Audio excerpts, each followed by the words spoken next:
Do-do-do. Go, Do-do-do. go, Sean. Yeah, we live now. Let's go. Let's It go. says it said that our stream is live. Hi, Our stream folks. is live.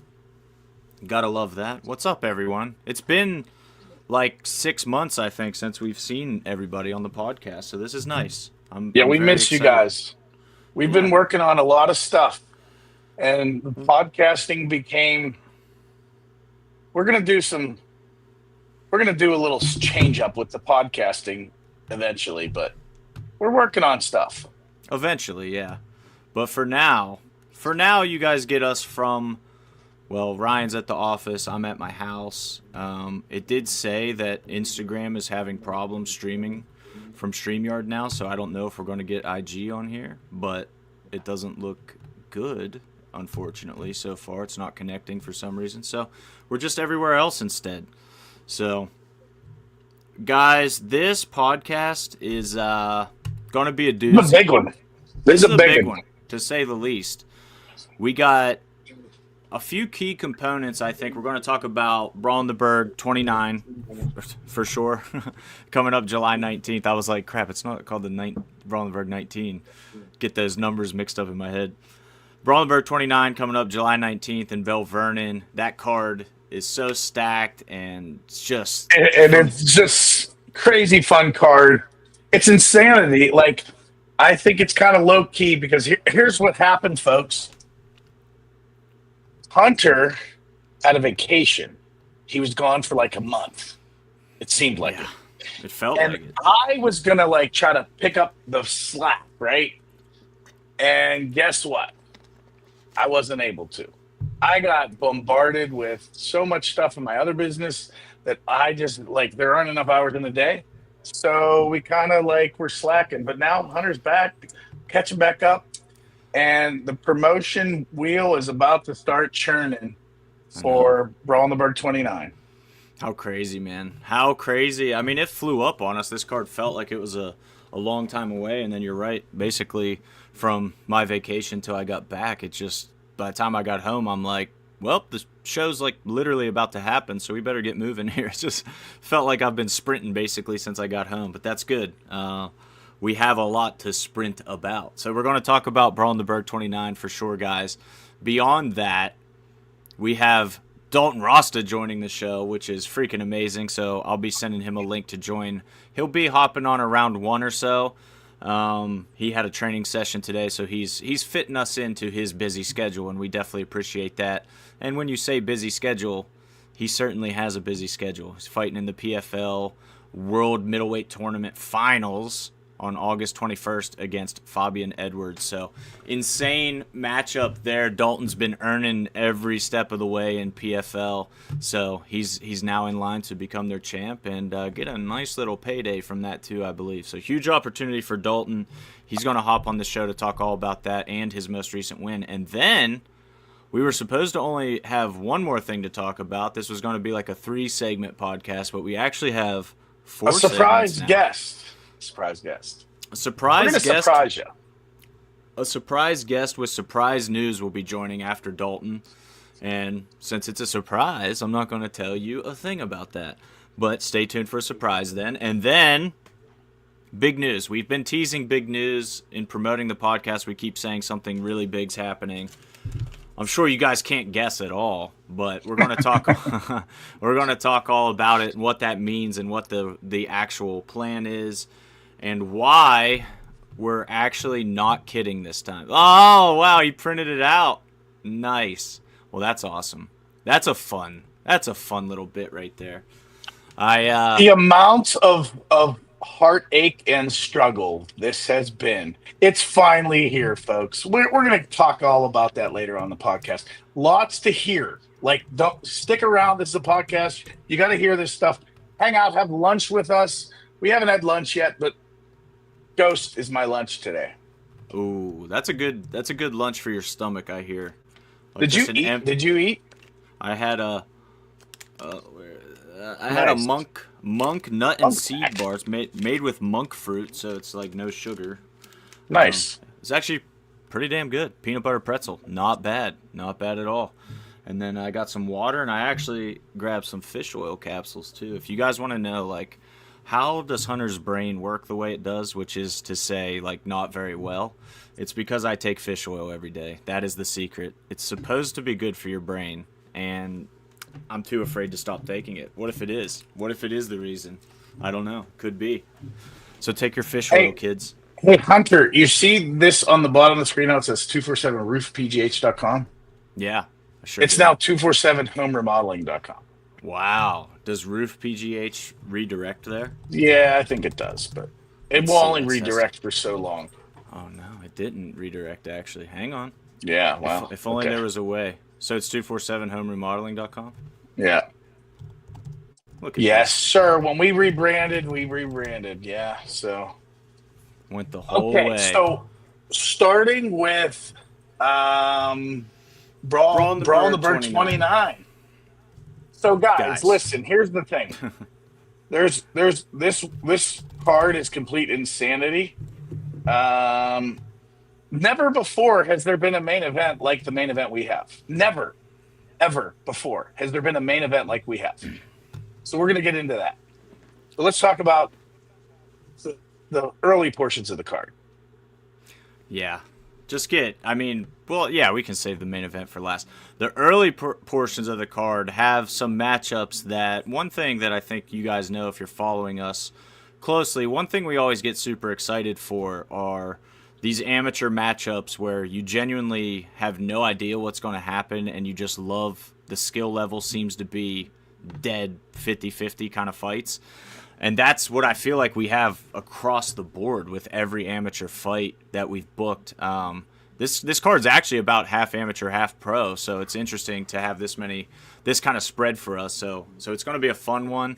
I think starting with Alex Wright and Josiah LeDuc. You know, Josiah made his MMA debut for us back in December, I believe, against Brian Mitchell from Stout, and he took a loss in that one. He's more of a he has a firm grappling base. You know, he trains at Gracie Barra, Beaver County. Grappled for us at Sprawl in the Burgh a few times and looked amazing there. Made his MMA debut and got caught on the feet, but now he's dropping down to welterweight and also putting a lot more time in his stand-up. I think he learned pretty quickly that jiu-jitsu and MMA are not the same sport, which I'm sure you know, but until you go experience it and realize, oh, I can't just do all the things that work for me in jiu-jitsu don't necessarily work in a fist fight. So he's looking to bounce back, and what I like about it is that it's another Stout guy that he's facing, a Stout debut, Alex Wright. So he gets a chance to not only avenge like a debut loss, but also a loss to that team in particular. So it's kind of cool. We've got the whole Stout versus Josiah LeDuc thing happening right now. So this is chapter 2 in that journey. I'm excited to see how much Josiah's improved, and furthermore, very excited always to see debut fighters, to know what they're about, especially from a gym like Stout. I'm sure he's super ready to go. So I'm excited to see Alex for sure.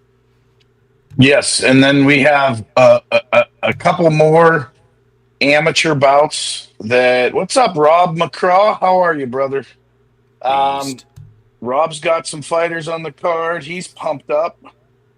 And Luke's pumped that we're talking to Dalton. Yeah, we'll be talking to Dalton here real soon. Thanks, Luke. He's not pumped to hear us talk about anything. He's only pumped about Dalton. Dalton just stealing all the shine once again. Wow. Here's the thing. My biggest thing with Dalton is, like, I get this question all the time. It's like almost every time we talk about Dalton, like, people are coming to me and they're like, is there animosity with you and Dalton? Like, people automatically assume that because he tries to, like, get his physique to look like mine, that there's going to be like this animosity between us. There isn't any. It's not like that. I think the craziest part of that was that time that we got suits from David Allen, and when he was putting in all your measurements, the system actually kept kicking. It was an error. Are you sure this isn't Dalton? Yeah, it was like trying to pull up Dalton's profile instead, because Dalton gets a lot of suits from David Allen. So it was like, why are you just putting in the same exact numbers? This is weird. I mean, hey. Actually, the funny part is, we just had a meeting, and the guy specifically commented about how much better. He didn't necessarily say much better, but he did. How much better Ryan's looking. He's been putting in hard work in the gym, guys. I'm sure you can tell. He's a lot trimmer. He's kind of jacked. He's flexing on everybody now. He just goes around flexing all the time. It's so ridiculous. No. Comma. I was at the academy the other day and dropping off tickets for Comma, and he's like, I was doing like, they were in the middle of a workout, and I was like, I was doing a lot of the same exercises this morning, and he's like, oh yeah, well, why doesn't it show? Well, thanks, Comma. I was like, not everyone has genetics like Comma Worthy. I know. If only. Wouldn't the world just like, be a better place? Yeah. It is what it is. Okay, so any other novice amateur fights that would stand out to you that you're? Yeah, I think it's worth mentioning as we keep digging into the Muay Thai world. I think we kind of got to talk about this one a little bit. Muay Thai, as you guys know, we started having Muay Thai bouts probably about a year ago, I would say, and have sprinkled a few into various MMA cards since then before, really digging into like an all Muay Thai card. But we found very recently, I think, the level of Muay Thai in Pittsburgh is very high, actually. There's a huge amount of competitors, first of all, and there's interest in it. And we've seen enough crazy good Muay Thai fights that we're very comfortable now adding a few to every card. And on this podcast, when we get to that last segment that we're talking about some big news, we'll probably expand on the whole Muay Thai idea a little bit. But there's a really good Muay Thai, amateur Muay Thai bout on this Brawl in the Burgh 29 card. It's Stouts Akshat Chaudhary, I'm not sure if I said his name right, I'm sorry, brother, if not, versus Rob McCraw himself. No, not against Rob McCraw himself. Now that is the comeback. Price of admission. The comeback is on. So you guys saw Rob McCraw leave a comment. He's a coach and trainer from Bauer House MMA in Frederick. His fighter Diesel Anderson is taking on Akshat at this card in a Muay Thai bout, and Diesel does have some MMA and kickboxing experience, but Chaudhary's making his debut, so there's an experience advantage for sure for Diesel there. But I've heard nothing but good things about Chaudhary's training, the way he looks. There's been a lot of people like, hey, you're going to really like this guy when you see him. Like, keep your eye out on this kid. And Diesel and any Rob McCraw trained, Bauer House trained guy is going to bring the heat, be super professional, be polished, be ready to go. So that one's got like the little indicator on it for me. Like, definitely keep an eye on that bout, because it's one of those ones where I have genuinely no idea what's going to happen, but I know it's two very game and talented guys. So makes it really exciting on that level. We're going to jump to some of the, just highlighting a couple of the advanced amateurs here. We got Edwin Veras making his return. Okay, I'm not going to hide the fact that, I'm a huge Edwin Vera fan. Like, I love the guy. He's my dude. Like, I love him when he fights on the card. It's a great time, great atmosphere, and he just finally turned in his ticket consignment form. So congratulations, Edgar. Edwin. Edgar, it doesn't matter. We got it. I think Edwin, people have been definitely talking nonstop about when's Edwin coming back. Well, Edwin's finally coming back, so it's super exciting, of course, to have him back in the cage. And this is a guy who, anybody who's ever met him personally, just, you fall in love with this dude when you meet him. He's just one of the best guys to be around, but it takes two to tango. And the dance partner we found in this one, I'm super excited to have him in our cage. Jermaine Anthony, crazy experienced featherweight. On paper, he and Edwin are kind of like the same guy, which makes it that much more exciting for me. Very similar experience, very similar records, very similar methods of fighting and finishes and things like that. So it just looks like one of those complete 50-50 bouts on paper. And Jermaine comes from Victory MMA, which we've talked about them a lot on the podcast in the past, guys. They're a crazy polished team. We love working with them. Everybody they send is just a killer, so I expect this to be no different. And it's a good segue, because Victory's actually bringing two guys to this card. The other one being Dylan Bush, who was originally scheduled to face Craig Perry. You guys are, I'm sure, very familiar with both Dylan and Craig. Dylan fought for us before. He fought Joel Martinez from Stout on, I'm trying to think of the date of that one. I'm not sure. Maybe last September-ish, around that time. Dude, I don't know how you pull that info out. That's ridiculous. I don't know if I'm right, but I'm just guessing. But it's something like that. But Dylan's back, and James Stevenson stepped in. So that's the beauty of this one.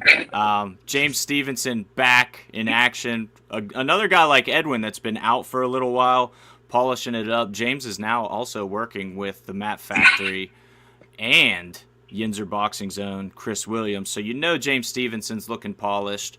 And, I mean, you don't really know when somebody takes that much time off and they're training, they're working, they're developing their skills.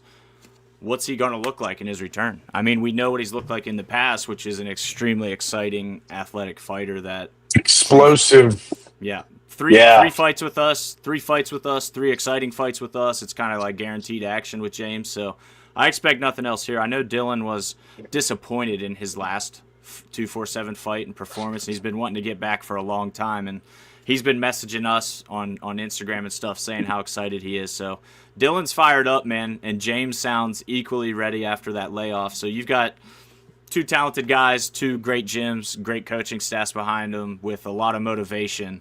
It's kind of a recipe for a pretty decent fight, I think. So I'm real excited about that one. And as of right now, we're looking to add a couple more amateur fights. Like we said, we've had a few pullouts. I don't think anybody's pulled out of a fight that we've announced, though. So you guys wouldn't even necessarily know that a couple fights that previously we thought were happening aren't as of right now, but we're trying to get them filled. And that actually does it for the amateur side because, like I said, this is kind of a pro-heavy, pro-skewed card, which is really fun. Really, obviously pro fights are great, fun to watch, and they're all exciting matchups. I think all of these are just guaranteed action. So, Ryan, when you look at the pro card, which one, besides the main, you can't say the main event, which one stands out for you? Yeah. I think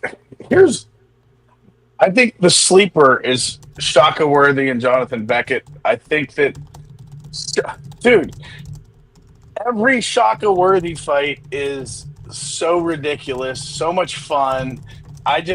Every time he's in our cage, dude, do you realize how loud that tapping is? I mean, it is like so loud. I mean, I'm a typing fiend. You guys just heard it yourselves. When I type, I really type. I mean it. He's a really hardcore typer. But Jonathan Beckett and Shaka Worthy, I mean, I just know that is going to be a highlight reel fight. Those two are both like ready to get on a roll. Like, yeah. One of the themes I think with these two is they've had a tough time stringing together like a series of wins, and they're both guys that should. They're both guys that should have 4 or 5 win streaks put together, and something's always gotten in the way of that. And both of these guys are so talented, so good, could really advance. Like their skill level is very high, and they're both fun to watch. And that's the sleeper pro card. I think that's going to fall under the radar for a lot of people. I agree. I think Shaka's a guy that every time he's back, every time you see Shaka fight, he's not only crazy exciting, but he gets a little bit better every time too. Like he's always working, he's always developing. He has that veteran poise that you can't teach. He's just so comfortable. I think he's more comfortable in the cage than outside the cage. You know what I mean? One of those guys is just made to be there. Although he's pretty comfortable outside the cage too. Pretty relaxed guy. But John. Hey, the funny thing is, there's a bunch of people that you say like, "Oh, this guy will never shoot on someone," and then they get rocked or something, and they shoot on someone, right?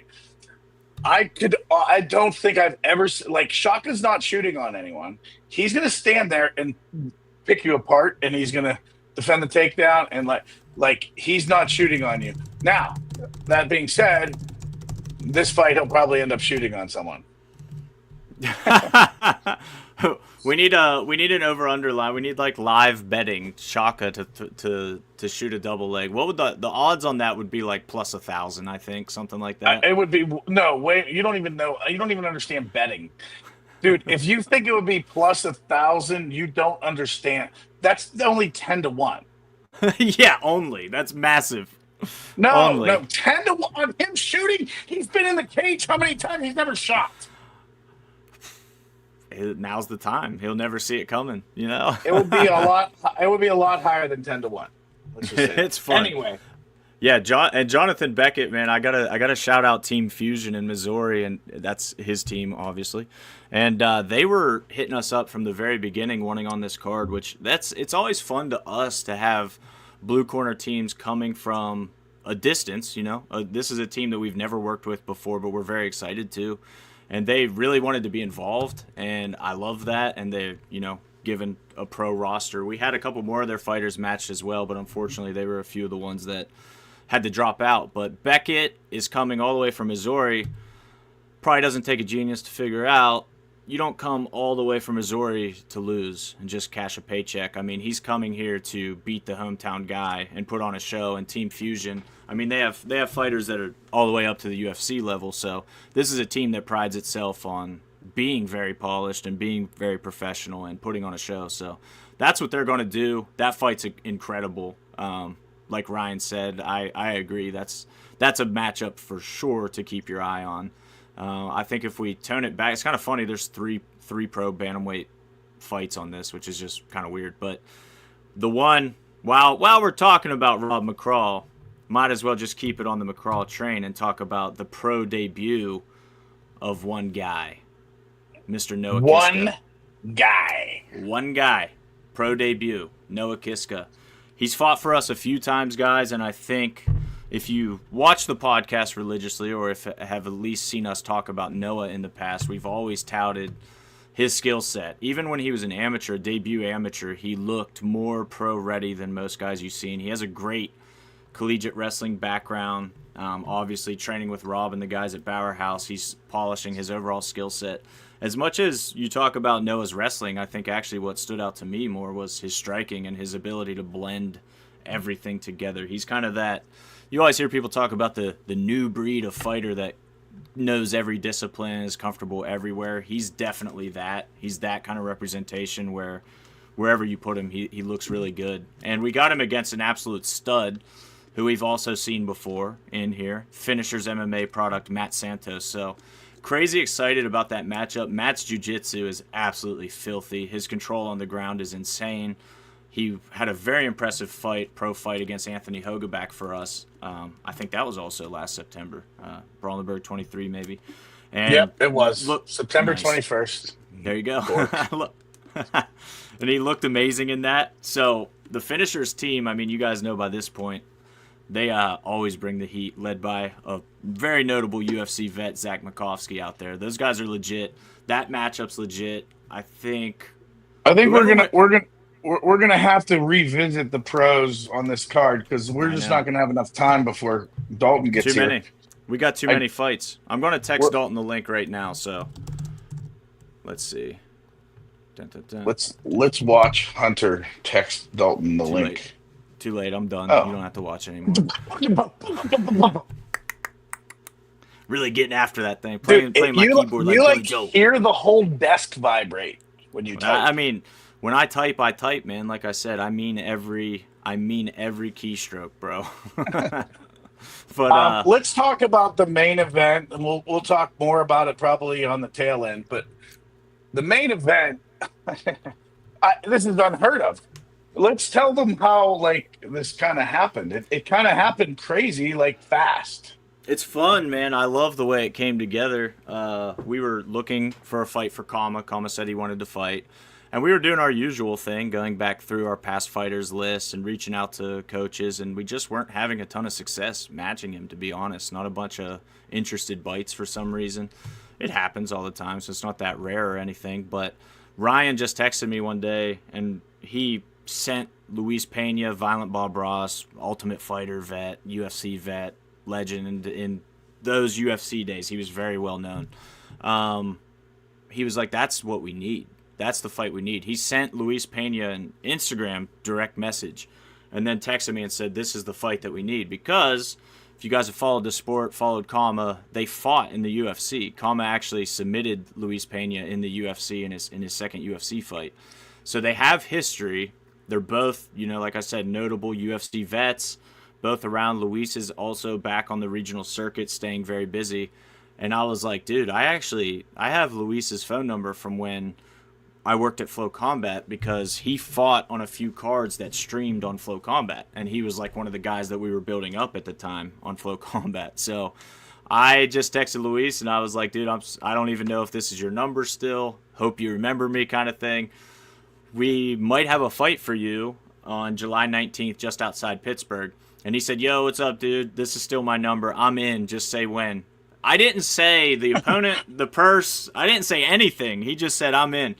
And I was like, all right, well, he's in. Let's go. So obviously we worked out the full details from there. But Violent Bob Ross was down for the cause. I think if you guys haven't seen him in a while, he's I'm not just saying this because he's on the card or whatever, but like he was one of my favorite guys to watch in the UFC and on the Ultimate Fighter. Like for some reason, he just had that magnetism that like you wanted to root for this guy, and he had great submissions, great stand-up, good wrestling. Again, just like one of those guys that's a threat everywhere and always exciting. Like win or lose, very exciting fights. But the caveat of this one, they fought previously in the UFC, obviously MMA, obviously. Kama won by submission. I can guarantee you, Ryan, there aren't many guarantees in this game. I can guarantee you Kama does not win by submission again. This is going to be a super fun fight. This has never happened in regional MMA Pittsburgh history where you have two guys that fought at the highest level in the UFC rematching right here in Pittsburgh. This is as good as it gets, folks. You want to see high-level action, come to the CFS Bank Event Center on July 19th. Get your tickets now, 247fighting.com. Belle Vernon, PA, July 19th. Brawl, Burgh 29. It's going to be something special. I think as promoters, we'll use terminology like UFC level fight or UFC level fighter. There's never been definitive UFC vet versus UFC vet inside the 247 FC cage. I mean, Rematch. It is. It's a rematch. It's a literal UFC fight happening. And we're not going to do the ground stuff in this one. This is all kickboxing. These dudes are going to bang for 15 minutes. That's so exciting. Is that right? 15? I think. Yeah. No, is it 3-minute rounds? I would need to look into that. I think it's. I don't know. That's a good question. Yeah. Kickboxing's a different, as you guys know, a new realm for us, so we're learning too. But it's a banger. Luis even said, like, I got nothing but love for Kama. I think they were friendly after that fight and everything. But he was like, that's low key one that I've always wanted to get back. So it's nice to have that motivation where you feel like you have something to prove beyond every fight. You have something to prove out there, but beyond if you think for 1 second that Luis Pena is coming to Pittsburgh in a rematch of a fight he lost at the highest level, and he's coming here to lose again, you're freaking crazy. He's coming here to knock Kama's head off. That's facts. That's exactly what he's going to be looking to do. Every time Kama gets in that cage, he's coming to knock someone's head off. It's funny that I wasn't even going to say that side of it because it's such an understood at this point. Like, yeah, if Kama's fighting, he's going to try to knock you out. That's pretty much MMA, kickboxing, whatever. That's the goal. But we got to put Brawl in the Burgh 29 on pause because we do have a special guest.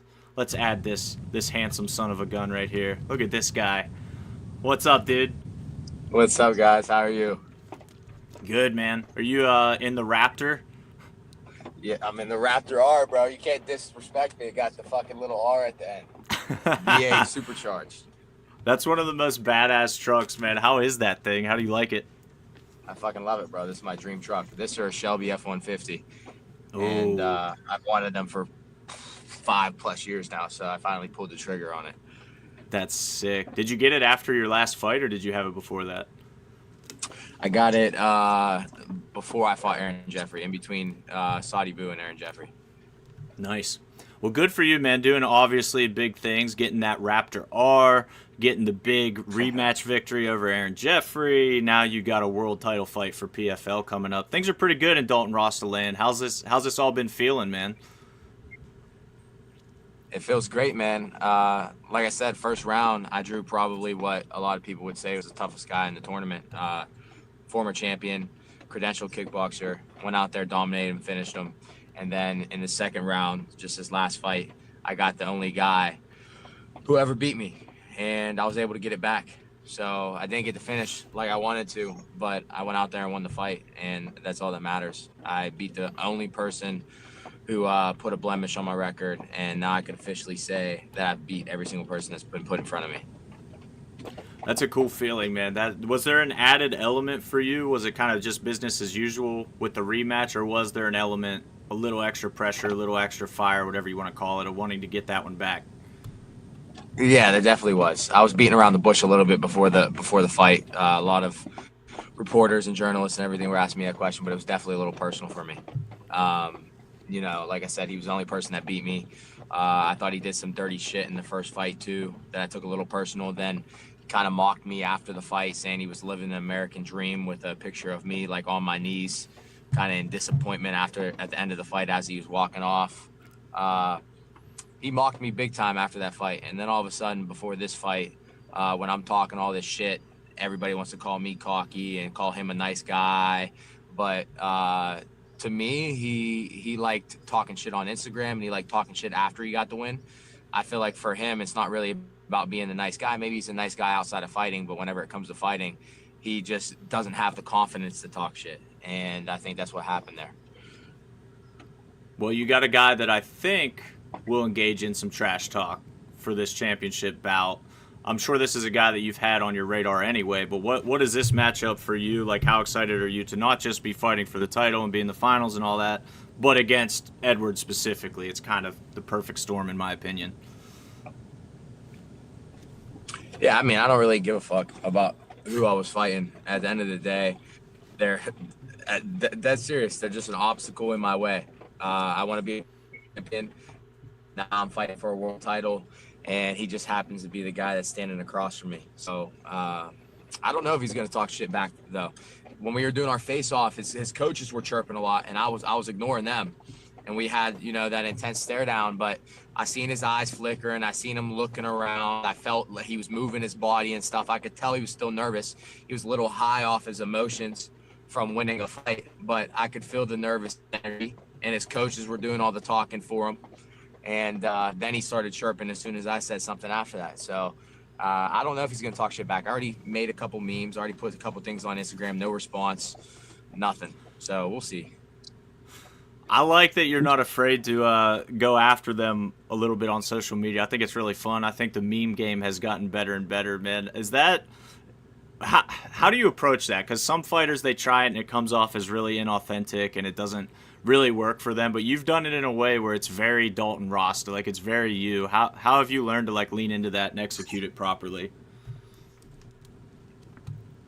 I don't know. I'm just being myself, man. At the end of the day, I'm not a comedian.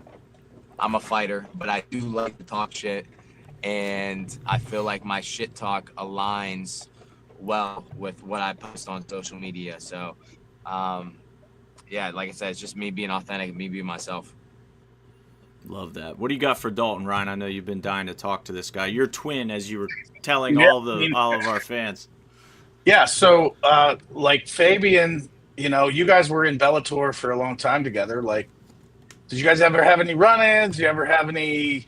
I know he's probably been on your any shared moments, anything like that? Any history? No, nothing when we were in Bellator. I know when he finally got the Aaron Jeffrey fight, I watched like one of his pre-fight media interviews, and he was saying he was asking for the fight against me or Aaron, and he got Aaron. But they did want me to line up the fight with me and him. I was just injured at the time. However, we were in the same locker room for the last fight whenever I fought Saudi Boo, and he fought, who the hell did he fight? Impa. Yeah, so we were in the same locker room then, but there was really no interaction. We just, he did his thing, I did my thing. I had some music on in there. He had some music on. I turned my music up. He went and turned his music up, but I had two beats sync together, so I went and turned mine up some more. Mine was louder. I was like, this is the type of war we're going to do. But long story short, nothing was really said. And then we were at the Chicago Cubs stadium doing like a tour and doing some batting practice and stuff like that. He didn't interact with me at all. You know, I thought personally that he was a big shit he was gonna say some shit, but nothing. He didn't even really look at me, and his coach was super respectful too. But as soon as we got in that cage and we were in the stare off after, his coach, who's probably 50-something years old, I don't know, maybe older, was acting like a little kid. So he was acting very and I don't know. I think it just goes to show where their heads at, and they might act like they're confident, but that's not the way I'm reading into it. So do you like feed off of that? Does that help you? I mean, it's great for the fans. It's great for publicity. As a promoter, I love seeing that stuff. But for you, does that like make you think a certain way when there's not that, or like do you like it better when there is? Yeah, no, I prefer the shit talk. Like I said, I've done it my whole life. That's kind of like how I've been. That's me as a person, and I hope these guys engage back with me, but sometimes they don't, and I think it makes it better for the fans as well. But it's not me just trying to promote a fight. That's how I am. So at the end of the day, if he wants to engage back and forth with me, it's just gonna make it more fun for me. Well, as a promoter, just for all the kids watching that want to grow up to be a fighter, like that's a part of the game that I think most people don't realize that makes you more marketable, makes you more when you are willing to like stand out and say things that create attention. And I think Dalton, you've done a great job of being yourself. I always tell people not to be try to be a character, but just turn the notch up on who you are. Like instead of walking around like the volume at 3, to walk around, when you're being interviewed with it on full blast on 10. Hunter, over to you, brother. I think it's interesting where you're at now, Dalton, man, because every fighter starting, they want to get to the highest level and they want to become a champion at the highest level. They all say that. Of course, the ones that are able to actually do that is a very small portion. But, I mean, you're there now. Like, there's no more question that you're a top 10 middleweight in the world. Like, that's just not even debatable anymore. What's it feel like for you knowing that this is not just a PFL title fight, but a chance for you to prove what you've been saying all along about your skill level? Yeah, like I said, it's and like you said, it's just another opportunity for me to prove it. Like first round, I drew a former champion. Second round, I drew the only person that beat me. I got that one back as well. So now, like I said, I beat everyone put in front of me. Now I'm gonna fight for a world title and against someone like Fabian Edwards, who a lot of people, put on a pedestal a little bit. His only losses against Johnny, he's the best fighter in the world. And now I get to go out there and show and prove again that I'm the best. And like I said, each fight from here forward is just going to be cementing that. And no better opportunity now than to go out there and do this. Yeah, Johnny's obviously a guy that you know extremely well, another American top team guy. But what has he told you about Edwards? How is he helping you prepare for this, or is he at all? Like, are you guys sharing some stuff off the reg? You don't have to give specific game plan-y type stuff, but are you leaning on Johnny a little bit in this one? No, I haven't talked to him at all. I don't really care. It's the film's there. There's plenty of fights to watch on Fabian Edwards, and at the end of the day, I just know I'm a better fighter. No, I don't think I believe I'm a better fighter. I am a better fighter, and I'm gonna go in there and I'm gonna maul him. Period, point blank. There's nothing else to it. Nice. Well, that's exciting, man. And you never look past opponents or anything like that. But if you beat Edwards in August, I mean, what's next at that point? Do you want to become this long reigning PFL champ? Or are you looking for other opportunities? How do you see your career playing out in the next 3 to 5 years? Well, I know winner of this fight gets to unify the belt at the end of the year, PFL Championship Series and PFL World Tournament belt for whoever's the champion of that side. So that's going to be another opportunity. Like I said, right now, Fabian Edwards is next on the hit list, and after I beat him, we'll go from there. I love it, dude. It's been crazy to watch the rise, and like we said, you having this opportunity just kind of proves the work you've put in, and obviously us being a regional MMA promotion, we have a lot of young amateur fighters that say they want to do exactly the things that you're doing. So you're in a unique position where if you give some advice, it's actually insanely relevant. It doesn't really matter what we would recommend fighters, right? You're the one out there kind of living it. So what would you say to these young amateur fighters that think they want to become world champions for a PFL, UFC level organization? Like what have you done that you've seen other people maybe not doing, or what would you tell them to do? I mean, at the end of the day, you got to be in the gym today. You got to make it your life. There's sacrifices you got to make that some people aren't willing to make. You're going to have to work less hours. You're going to have to be living paycheck to paycheck. You're going to have to make sacrifices with friends and family, going on vacation, shit like that. That's all things I did. And I did it while I was in college. Degree at the same time. I did just enough to get my degree and work just enough to pay my bills and get by and get to practice and get to school. But all that was second to training. Like I did good for training, 3 times per day. That was set in stone. There was no non-negotiables for that, and I wasn't moving, wasn't budging on that at all. Next came school and work, so I had to work just enough to get to school and to practice and everything else, and then do just enough class where I get my degree. So those are sacrifices you got to make, and you also got to be taking the fights. There's a lot of people that even as an amateur, they're trying to pad their records as an amateur. They're trying to pick their fights. They're not fighting often because they're not in the gym. You need to be in the gym.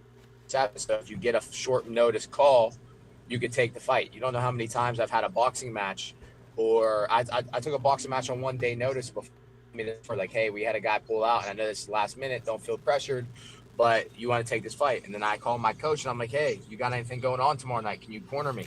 He's like, yeah. I'm like, okay, I got to fight here. Next thing you know, we pull up, we fight, we win. And that's what happens whenever you're ready. You stay in shape. You're constantly eating right. You're constantly doing the conditioning. You're constantly in the gym. And same thing with MMA. You got to be taking the fight as often as possible. You got to be taking as many fights as possible as an amateur. Whenever you turn pro, you start off 0-0 anyways. So none of that really matters. And you got to be willing to fight anybody. Prime example of someone that's fighting for you guys, has fought for you guys, Bronco Busick. Great fighter. He's building his record back up. His record doesn't really show how great he is, but a reason for that record is because, like, for example, the one show that I cornered him on for you guys, he went up to heavyweight to fight, and he weighed in with his fucking boots on. You know what I mean? And somebody, and I mean, went out there until he gassed. Like, this guy's carrying weight, someone that's 40, 50 pounds heavier than him. If that guy was the same weight, he was heavier, he would have won that fight. Still could have won that fight. You know, maybe we didn't fight to the best of me, but he goes out there and he takes fights. He doesn't give a fuck who he's fought Tyrell Fortune. He took a short notice fight against Jordan Newman, undefeated All-American national that fights for Bellator, and he's undefeated as well. And he's taking these fights for you guys as often as possible, and he's going up weight classes just so he can get the damn fights in. And on like a 4 or 5 fight win streak, whatever it is now, and he's going in the right direction, right trajectory. And sometimes, like, maybe for him, there might have been a point where he thought, you know, maybe time for me to wrap this up. He actually even asked me, he's like, maybe I'll retire.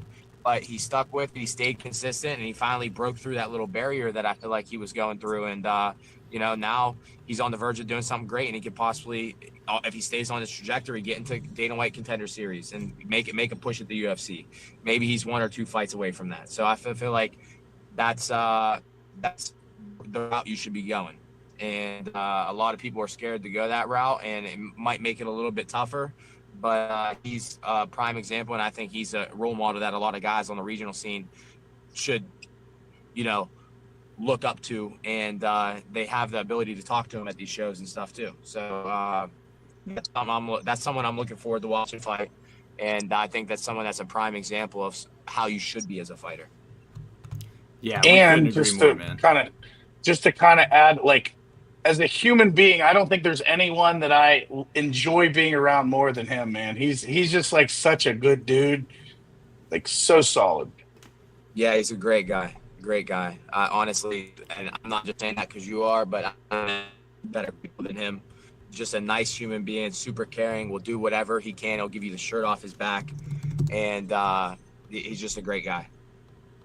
I think, you know, sometimes people feel like it's easy for you to say stuff like that, but just to prove what Dalton's saying about taking hard fights, if you go to his record, he fought Cody Brundage as an amateur, and you guys might know Cody, a current UFC fighter. So when you're taking those kind of fights at the amateur level to get you ready to be a pro, that's why when you actually get there, as Dalton did, he's not lost. He's been preparing for this moment his entire life, wasn't handpicking as an amateur. So there's definitely something to it. He's not just talking the talk, but if you guys are following Dalton's career at all, you know he doesn't just talk the talk at this point. So that's kind of the thing.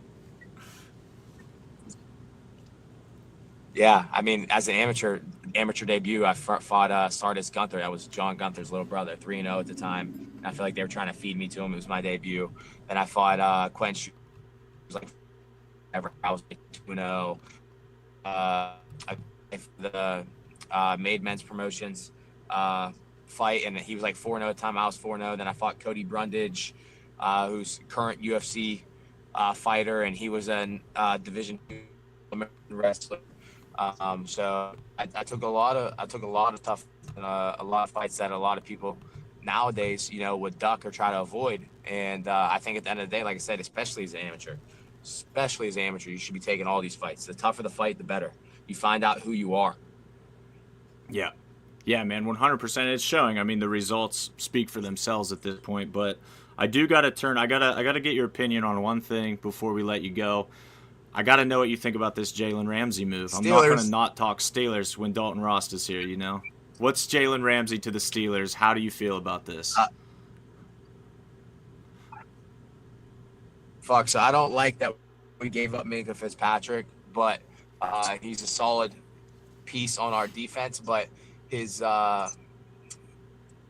play has declined over the past couple years, I think. So bringing in someone like Jalen Ramsey, whenever you have another veteran on the other side and Darius Slade is picked up, and then you have a young up-and-comer, JPJ, and then you still have TJ Watt on defense and edge rusher, Cam Hayward. You got the pieces on defense to make this a great Steelers defense again, the Steel Curtain. And then on offense, we added a tight end to the mix too. So we got a 2-for-1 deal.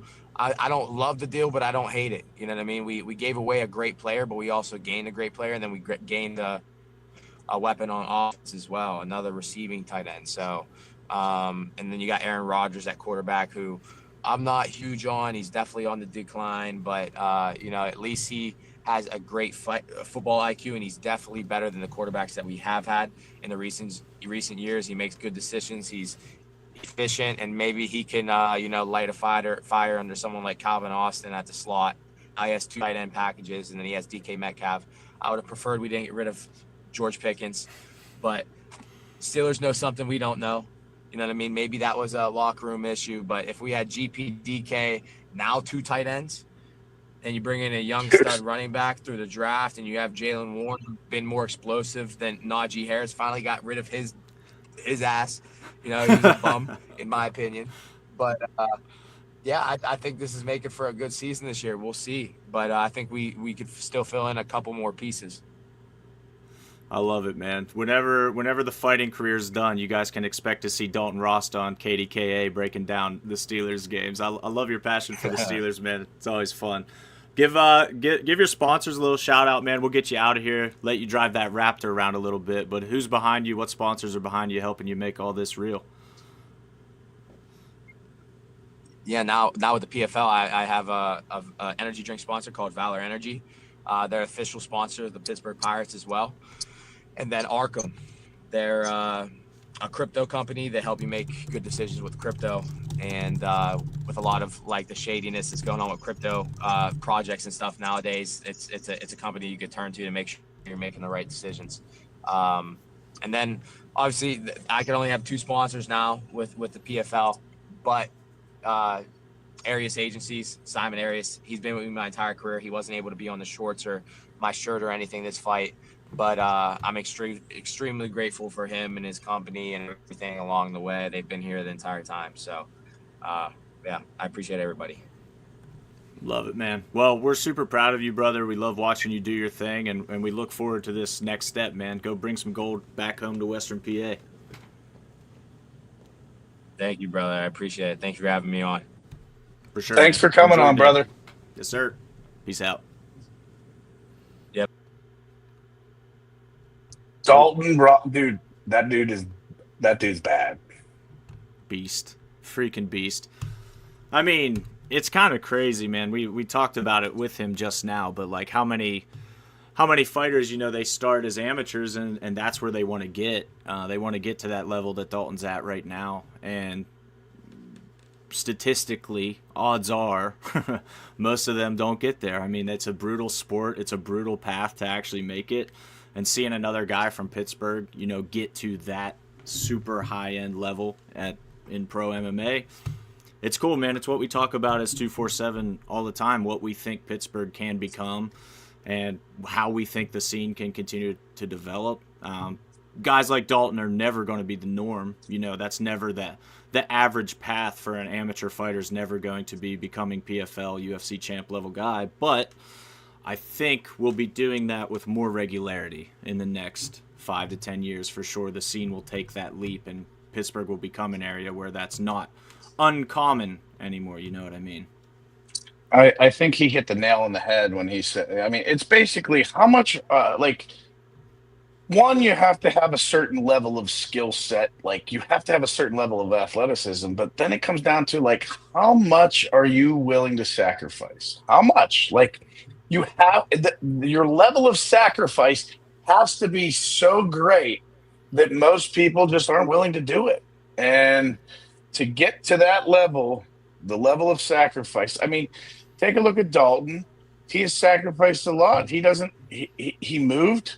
He did he upended his life. Like, the guys that get to that level are willing to sacrifice a whole lot.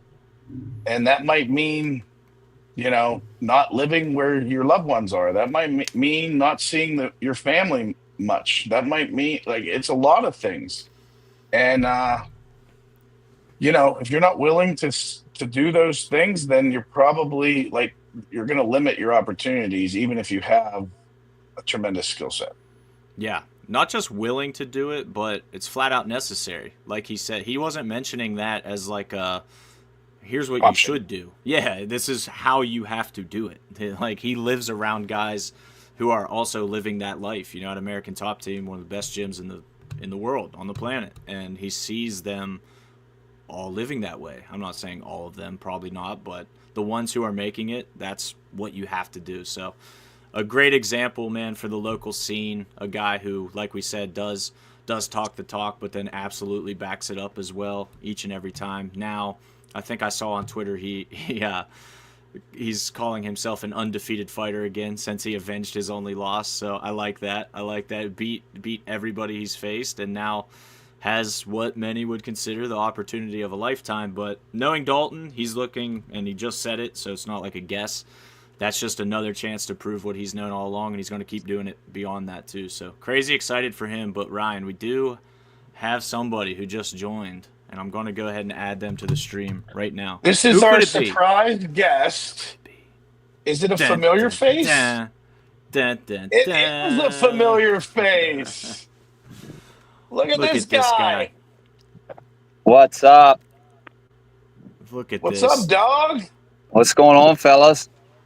Working on your farmer stand? Absolutely. Yeah. I got a permanent cutoff on. Nice. You gotta work on it in the summer pretty hardcore in order to have a farmer stand for a December fight. That's the key to it. You just gotta let Mike Wilkins know that. That was awesome. For anyone unfamiliar, if you're just new to joining the 247 scene or our podcast, this is Ethan the Wolverine Goss. He was 2 division champ until very recently, and now is still the 150, the lightweight champion in 247 Fighting Championships. And he is also our number 1 common color commentator. So he has been all over the 247 scene for a long time. How you doing, Ethan? I'm doing great. Yeah, I've pretty much been on the 247 scene since the very beginning. Actually, since before the beginning. For sure. Right. We collabed a little bit to start the whole 247 thing. Absolutely. and your life has changed dramatically in the past couple weeks and months. Let's tell everyone about that. Yeah, well, first, exactly a month ago, my wife and I welcomed our first newborn child into the world, Vivian Crew Goss. She's exactly a month old today. She's healthy, happy, big ass baby. She was a very big ass baby.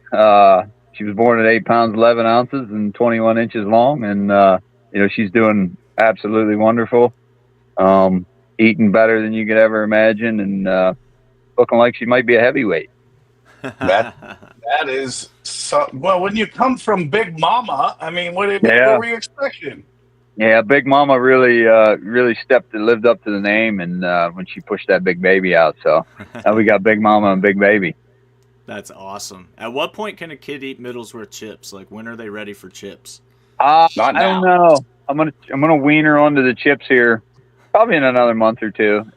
Start let her taste the seasoning on the chips first, and then that's it. Probably have to wait till she gets some teeth so she can start crunching them babies down. Perfect. I love it. Get right after it. Just maybe dab a little seasoning on her tongue. Just see how she reacts. That's awesome. So man. we went from an interview with Dalton Rosta, who is in the PFL, and now we're talking with Ethan Goss, who's been a 247 mainstay for quite some time. But there's something in the air. Something's going on, Ethan. Why don't you share with us what is cooking? What the Goss is cooking? Yeah. So roughly about 2 weeks ago, I put a little teaser on Facebook and Instagram about how God always has a plan, and the door you thought had everything behind it closes, a one to the bigger room opens. And I got a lot of questions, a lot of asks about it. Had to kind of stay quiet about it until now. Ethan Goss has officially signed with PFL and will be making his debut August 21st in Hollywood, Florida, on the same card I believe Dalton Rosta fights in the finals. Wow.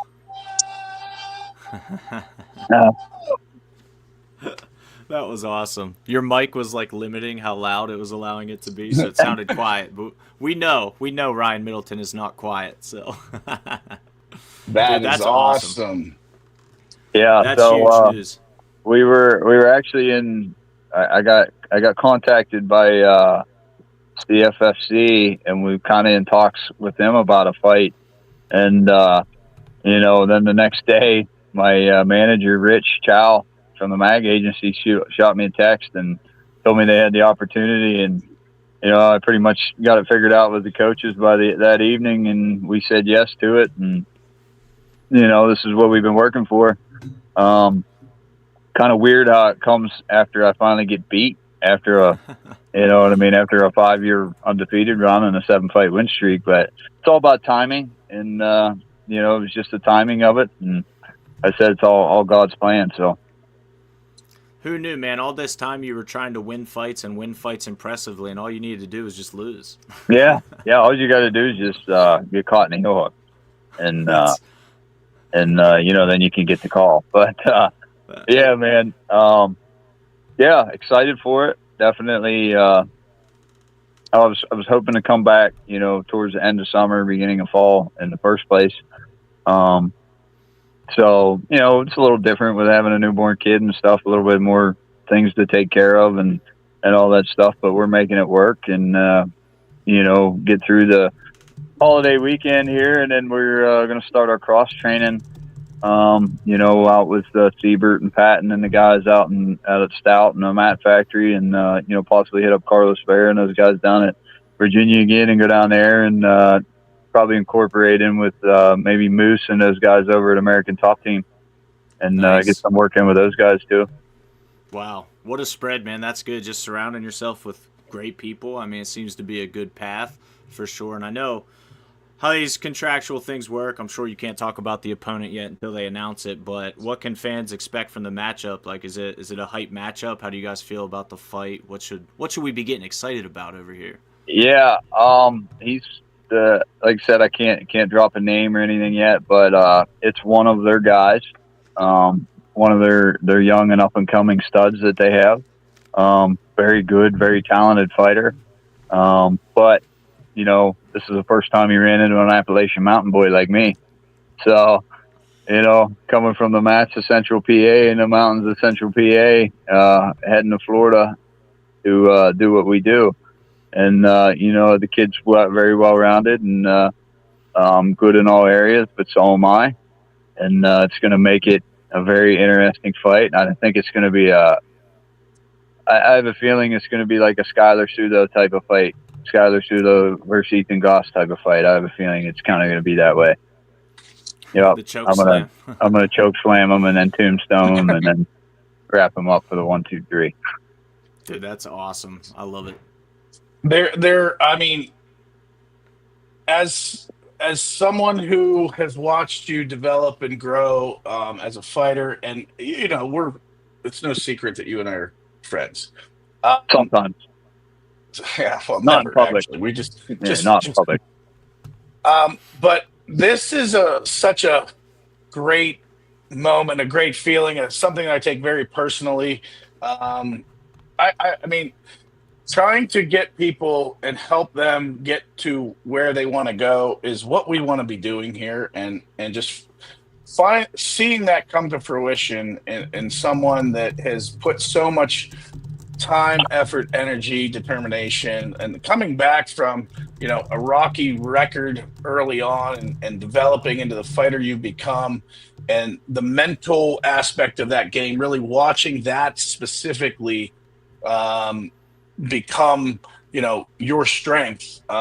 It's just been awesome to see, and I take a lot of pride personally and as a company in helping you to ascend to that level. And so, dude, just so proud of you. In all seriousness, this will be one of the few times I'm actually nice to you to your face in public, but so proud of you and could not be happier. And as a matter of fact, I'm still trying to make the family situation work. There's a chance we're gonna scoot on down there and be there for you. So yeah, that would be awesome. You guys was able to come down, but yeah, like I said, you and I started this 6 years ago, going on 7 years ago. Yeah. And the whole thing was, at the time I was trying to elevate myself and build, and you were trying to build the 247 brand and the promotion. And not only were we doing that, but we're also paving the way for the younger guys like Lucas Siebert, some of these guys coming up, that they kind of have a little bit easier path to get started. And so we kind of, between you and I and some of the other guys that kind of helped put this thing together, we kind of laid the landwork down for the younger guys to make it to where 247 is a promotion that UFC, PFL, one places like that want to pluck guys from. Obviously the groundwork's probably the hardest part. And that's what we were able to establish. And now one of the guys from the beginning is able to, myself is able to sign and move on. And, I think you're going to see it more and more, with the guys coming up through. So there'll be eyes on 247 for sure. You already got Kama that was picked off. You got John DeJesus that was picked off. Now me, Lucas went to LFA. He's kind of doing his thing there. And, Patton's up next. And you know what I mean? It's just bright future for the promotion. Yeah. And couldn't have done it without you. And it's a bittersweet moment, when our stars move on, but that's the whole process. And I've told this to people, it's not sad seeing people get great opportunities. It's not sad. It's actually very fulfilling. Like our job is to keep that hopper moving, keep building people, and if we're looking for, you know, someone to help us build at this point, that's not what we're supposed to be Yeah, building and presenting opportunities for you guys. yeah, exactly. And you know what I mean. Us starting it off the way we did, you know, is what helped get you guys to the point where, you know, now you're able to kind of build fighters and provide for fighters, and the groundwork doesn't really have to be laid. You know what I mean? Like we did, you know, with me, you, and Kama, and even John. You know what I mean? In the Yeah, early stage of 247, and you know, we're, like I said, everything's working out to where all your main stars and your main guys are being able to move on, and you guys are building probably the best regional promotion on the market. You know, with your the way your production is, the way your shows are laid out, and the way they're ran. And you know, I know firsthand from that, obviously, because I'm part of the production when I do the commentary on the shows and stuff, and how we go about things and how we tackle things. And there just ain't any regional promotions doing it the way that we do it at 247. And you know, it took vision, took guts, took a lot of Ryan's money, but we made it happen. for sure. That's a beautiful thing. And that kind of leads us. I'd like you to stick around for this Yeah. additional segment. We can kind of get this all wrapped in one. But Hunter, do you want to share? Hunter has been, you know, a huge. I mean, the biggest piece of the puzzle is the addition that Hunter came to the team and has stepped in as general manager and really taken the reins. And I've been working on other business for the nuts and bolts of the daily work has been dedicated to that, and kind of just having oversight over 247 fighting and vision and stuff. But Hunter's been doing so much work and making all these things happen that it's not no more fitting than to have Hunter give the big announcement and really set the tone for where we're headed. Well, probably. First off, thanks for all those nice things. What is up with this? Ryan's being nice to Ethan and me on the same podcast. This is wild. Yeah, it's a good thing we don't record these. Yeah, It's no a doubt. feel good moment.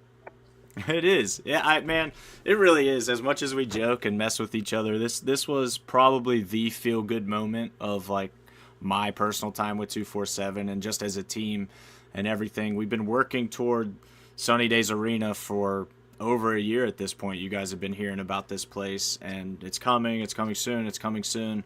Waiting on some permits, waiting on this. Well, Ryan, you got it with you. Show them. We got what we need. The occupancy permit is issued. We can have people inside Sunny Days Arena for shows. Now, thank goodness. It finally happened, guys.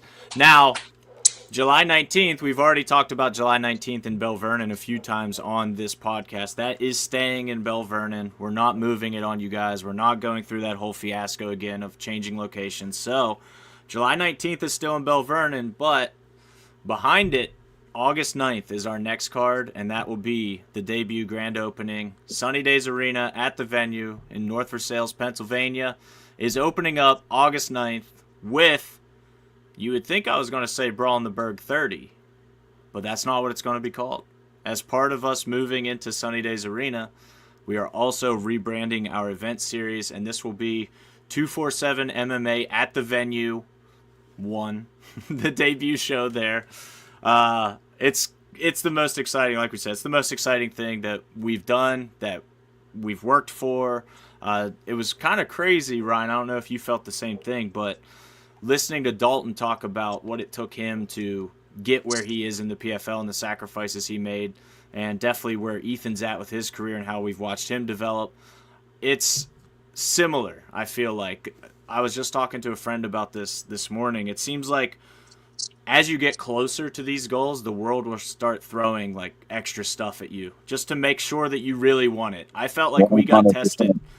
we got tested to a point where I promise, guys, like we'll talk about all the crazy stuff, but we got tested in ways where if we did not want this down to our bones, it wouldn't be happening. Like, you had to be all in and then some. You had to push your chips in and then take a loan for more chips and then push those in too, and like just double down on how bad you wanted it. So the stuff we had to go through to get here was crazy, but we say it all the time that we have the best team in the game, the best people around us in the game, and we relied on everybody, and we were genuinely working as a team to get there. So it's here, man, at long last, Sunny Days Arena, August 9th.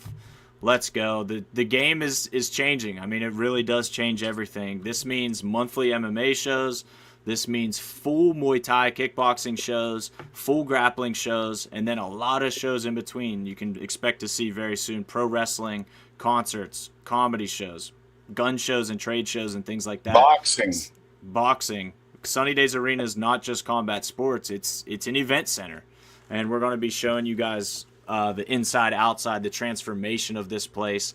Gary Yankowski and Doug Mosites and their team got this place ready for us, and the transformation that it's undergone is crazy. Like, if you saw the inside of it back in October when we had that show at the trampoline park right next door, I know some people went over and looked at Sunny Days Arena at the time. If you saw it then, what it looks like now, you probably might not even recognize it, to be honest. It's an entirely different place. It's so ready to go. The cage is like 80% set up right now already, so you can really visualize what this place is going to look like on fight night, and we can't wait to unveil that. August 9th is going to be a big day. Hunter's going to be planning a ribbon cutting ceremony. We will be planning all kind of cool stuff for weigh-ins, after parties. Like, it's going to be amazing. There's like going to be a full-scale restaurant there, as a matter of fact. And it is named.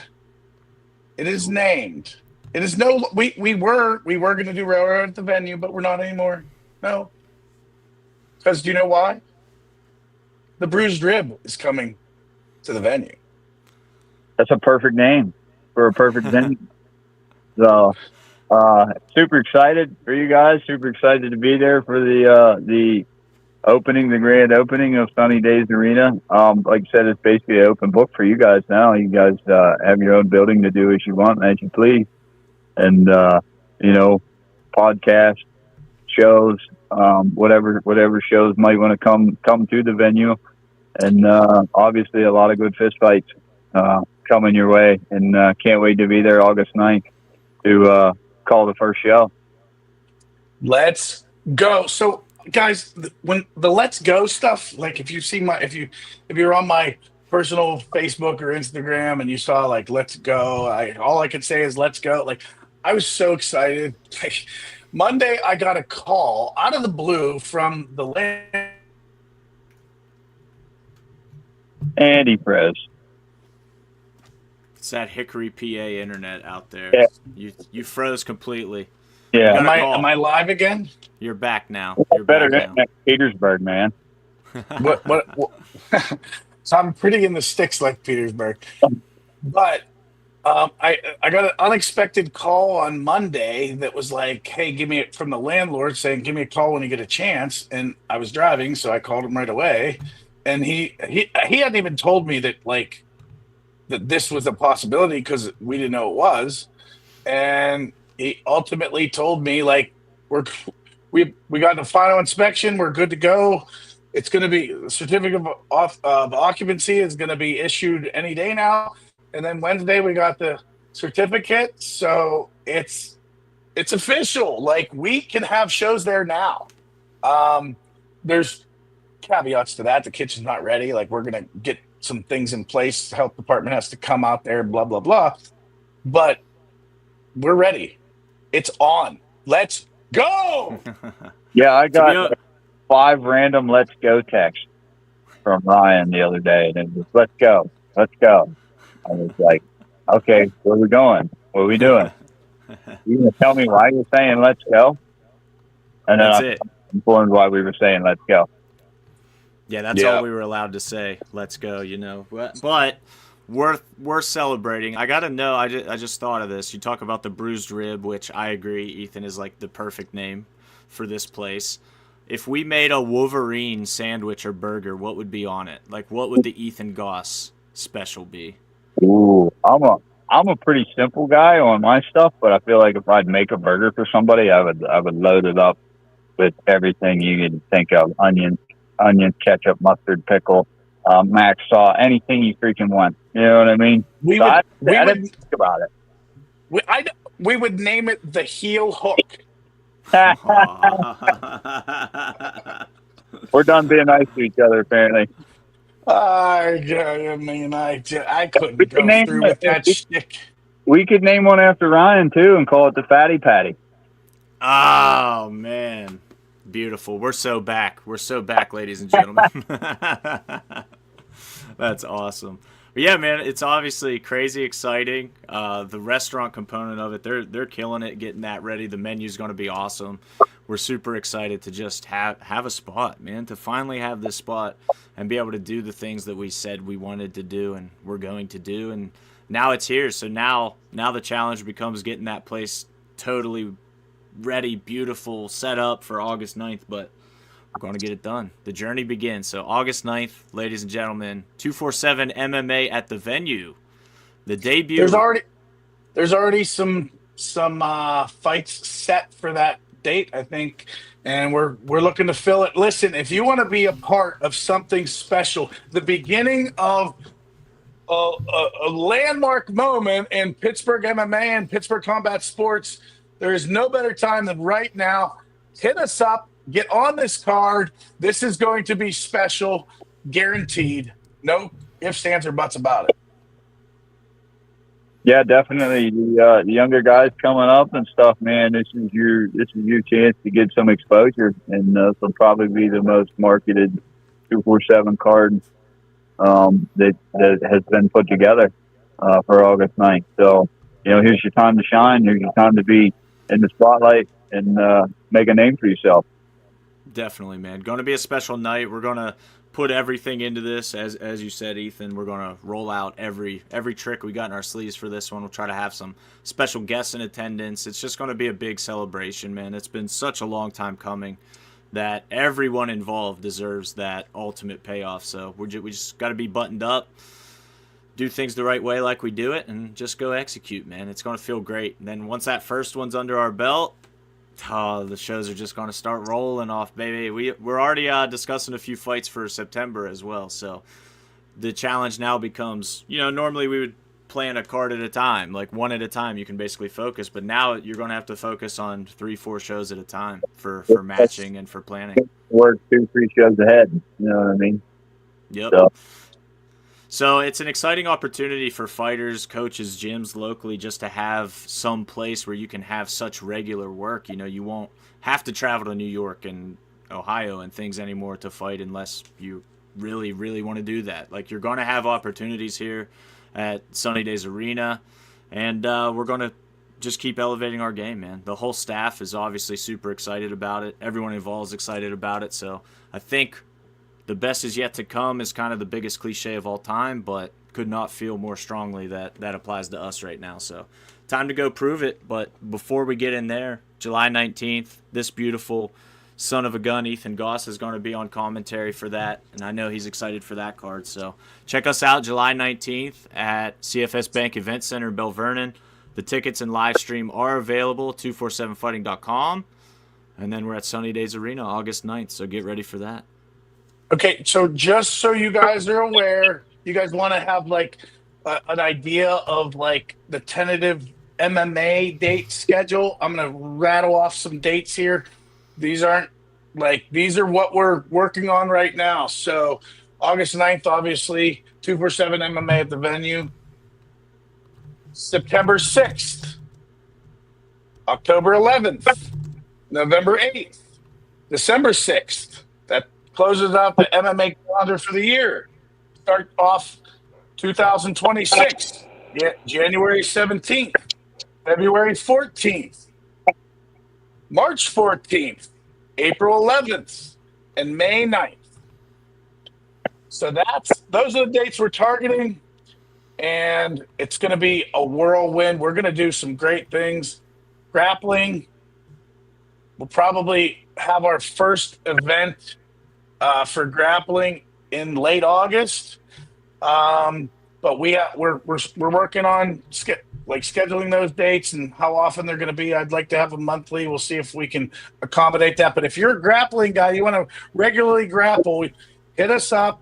Fill out that application on our website, 247fighting.com. Fill out that application. That's going to be the quickest way for us to get you regularly on our events. And great things are happening. We're talking to potential new matchmakers. We just had a couple of great discussions with people, so we're excited for that. There's great stuff happening. It's awesome.